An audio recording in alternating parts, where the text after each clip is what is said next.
Hello better Indians అందరికీ నమస్తే. Sorry guys, ఇక్కడ చలికి గొంతు పోయింది, ఇలా అర్థం చేసుకోండి. సో ఏంటంటే ఇక్కడ మనకి ఇది హైవే అండి, నార్మల్గా మన హైదరాబాద్ టు సూర్యాపేట లాంటి హైవే, ఓవరాల్ కాదు హైవే. ఇక్కడ చూస్తే మనకి లెఫ్ట్ సైడ్లో గడ్డి ఉంటుంది, లెఫ్ట్ సైడ్లో గడ్డి రోడ్కి, మళ్ళీ రోడ్కి రైట్ సైడ్లో గడ్డి. ఈ కొడుకులు గడ్డి ఎందుకు పెడతారు? పైసలు ఎక్కువయ్యా, దిమాగ్ తక్కువయ్యా, లేకపోతే బల్షా? కాదు. గడ్డి ఎందుకు పెడతారంటే దుమ్ము రోడ్డు మీదకి రాకుండా, దుమ్ము ముక్కులకు పోకుండా గడ్డి పెడతారు.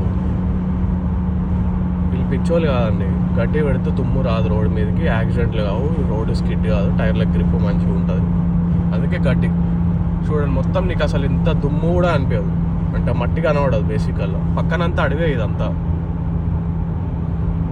అడవిలోకి వెళ్ళి దుమ్ము రాదు, ఎందుకంటే చెట్లు ఉంటాయి కాబట్టి సాయిల్ అనేది ఎరోడ్ కాదు. సో ఈడ చెట్లు పెట్టలేరు రోడ్ల పక్కకే, అందుకే గడ్డి పెడతారు.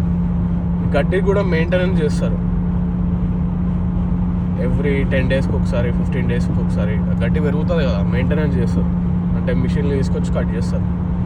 ఇక్కడ రెండు, ఒకటేమో పొల్యూషన్ రాదు, దుమ్ము రోడ్ మీదకి రాదు, ఇంకోటేమో ఎంప్లాయ్మెంట్ దొరుకుతుంది, అంటే పని దొరుకుతుంది. బేసిక్గా ఇక్కడ గడ్డి కట్ చేస్తే ఏమీ ఇజ్జతిగా ఫీల్ కాదు, చేస్తారు.